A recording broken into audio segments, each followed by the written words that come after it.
Yes, Kenya. Tamu sana, yes, tamu sana.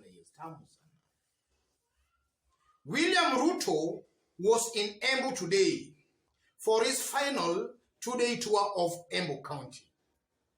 And some few hours ago, Dennis Itumbi, the perceived Tanga spokesman, shared a live video of what transpired in Embu today, a place called Ugweri.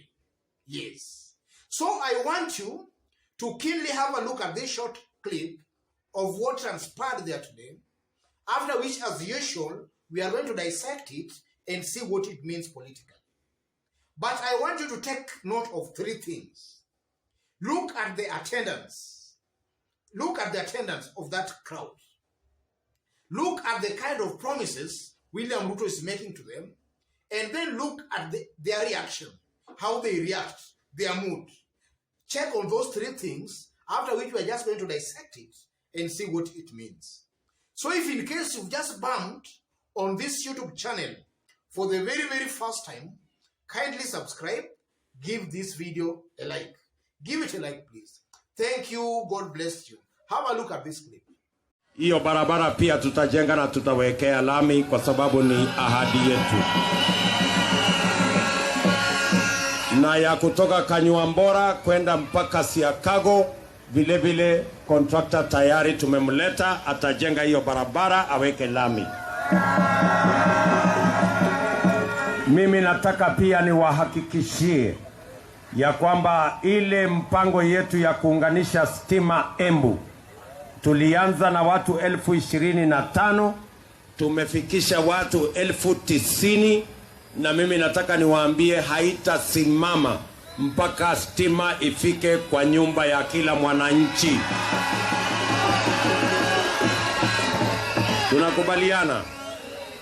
Tunakubaliana na mambo ya kusomesha watoto wetu.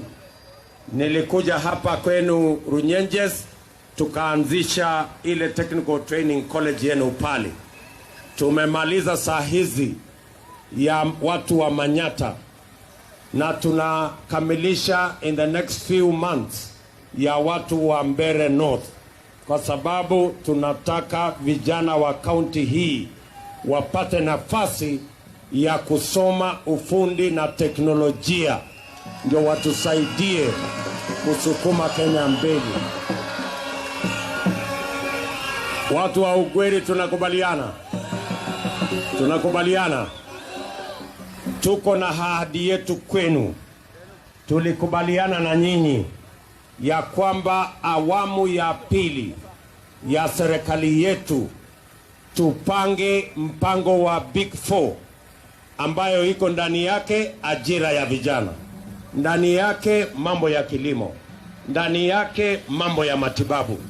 Hiyo program ambayo tuliahidiana na nyinyi, mimi nasimama hapa niwaambie sisi tunakubali. Ahadi ni nini? Ahadi ni nini? Na dawa ya deni sinikulipa. Mimi nasimama hapa mbele yenu kwa sababu ahadi hiyo ni mimi na Uhuru Kenyatta tuliwapatia. Hata kama Uhuru Kenyatta anaenda kustaafu mwaka ujao, mimi niko. Yes. That's William Ruto speaking in Embu today. And that video was shared live. So there was no way maybe Tanga or their team could manipulate it to appear as if people were many there. You can see that the attendance was very, very low. That's one thing that comes out clearly from that video. And then also you can see and hear William Ruto still giving some promises that in some few months some roads are going to be built there. And then also is promising that as Uhuru will be exiting, then he will just fulfill some of the promises they made in 2017 as Uhuru will be exiting. And then you can largely see that the crowd is not very enthusiastic. They are not very excited. They are not very, very happy. Yes. That's what happened today in Embu. And that incident alone, ladies and gentlemen, there are so many things we can draw from that incident. It speaks volumes. So in this video, ladies and gentlemen, I want us to really understand why William Ruto's rallies are no longer generating the kind of excitement they used to generate. Some few months ago, when William Ruto toured Mount Kenya, let me say Mount Kenya, his rallies were largely generating a lot of excitement and a lot of joy. But as time goes by, you can see that the numbers are growing small and smaller. And even the excitement is actually vanishing. Why is that happening? That's our analysis and discussion today. There are four things, or rather four reasons, that can explain that. Why William Ruto's rallies no longer excite people on the mountain. The first reason, William Ruto has been preaching the same message since 2018, when he seriously started his presidential campaigns. He has been preaching the same message to the people. If he's not calling Raila mtu wa kitendawili, he's calling him Mganga. If he's not saying some people are in a corner planning to do what for me, he's saying something similar to that. So technically, the people now feel that there is nothing new that maybe William Ruto is going to tell them. So maybe some are choosing to stay away from his rallies because already they know what William Ruto is most definitely going to say. I believe that's one reason why his rallies are becoming smaller and smaller as time goes by. And also the excitement that the William Ruto used to generate on the mountain is also dying out. Yes, that's one reason. The second reason, Kenyans are now used to Ruto's promises that are never actualized. From that video again, I listened to that video and I was just shocked. William Ruto is still promising that in some few months, some roads are to be completed.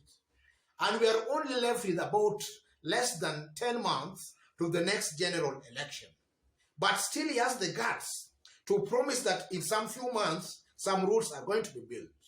Then he's bold enough to tell the people that the promises that they never fulfilled with Uhuru Kenyatta, that as Uhuru will be exiting, he will be there to fulfill the promises. What a brave William Ruto. So it seems to appear that such kind of fake promises, Kenyans are now getting used to it. Mount Kenya residents are now getting used to such kind of promises. So they no longer excite. Because as he was making those promises, you can see that people are just walking, that children are just somehow just walking there. Nobody is taking William Ruto seriously because they know that he's just talking things that actually might not even be realized. So it's or rather it's upon William Ruto to maybe change his narrative. At this time, or rather at this point in time, he should not be reminding people of the fake promises they made in 2017. Because he seems to be reminding people that even though we never fulfilled, Uhuru will be living and I will be there to fulfill them. That's a joke. That's a joke. Thirdly, I tend to believe that the rallies are also drawing fewer crowds because maybe from the recent events, as things are now becoming clearer, I think residents of Mount Kenya, they now know that Uhuru and maybe William Ruto are not reading from the same page. A good portion of Mount Kenya residents are now starting to realize that. Though there is an opinion poll that has been done that shows that some residents of the mountain still believe that Uhuru and Ruto are still together. But from where I sit today, I tend to believe that residents of Mount Kenya, they are now waking to this sad reality that Uhuru and Ruto are actually not together. Because for quite some times, a good portion of Mount Kenya residents, even when things were very clear that Uhuru and Ruto were not reading from the same page, some still had this nostalgic feeling that eventually, maybe at some point, Uhuru and Ruto might join hands once more, and they might just end up working together. So as 2022 approaches, I think residents of Mount Kenya are now waking up. They are now waking up to that sad reality that Uhuru and Ruto are not together. So that's also impacting negatively on William Ruto on the mountain. Residents are now avoiding him because he's not with their son. He's not with their ethnic kingpin. That also explains why William Ruto's rallies are getting colder and colder each passing day. And then finally, some few months ago, the party in Mount Kenya, or rather the talk in Mount Kenya, has been William Ruto, William Ruto, William Ruto.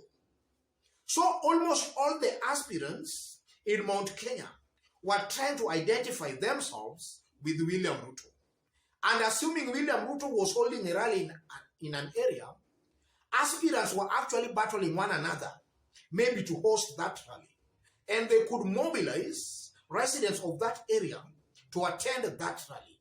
And upon residents attending, then those residents will just be shouting their names to send a picture that actually they are very, very popular on the ground. But as now politics starts turning out, a majority of these aspirants seems to be avoiding William Ruto, because now the popularity that William Ruto was enjoying on the mountain is slowly declining. Not even slowly, but speedily and very fast declining. So these aspirants see no need at all of maybe wasting their resources in mobilizing residents to attend William Ruto's rally. And then from the way William Ruto has also been carrying himself, it seems to appear to some of these aspirants that William Ruto has a preferred list of candidates he wants to contest for various seats. So all of these factors are contributing to William Ruto's poor performance as far as attendance and excitement of Mount Kenya residents are concerned. Some strong aspirants are giving William Ruto a wide berth, and they are no longer mobilizing residents to attend William Ruto's rally. Because if you look keenly at that video, or rather on that video, then you can just see that it was a poorly attended rally. A poorly attended rally in Mount Kenya.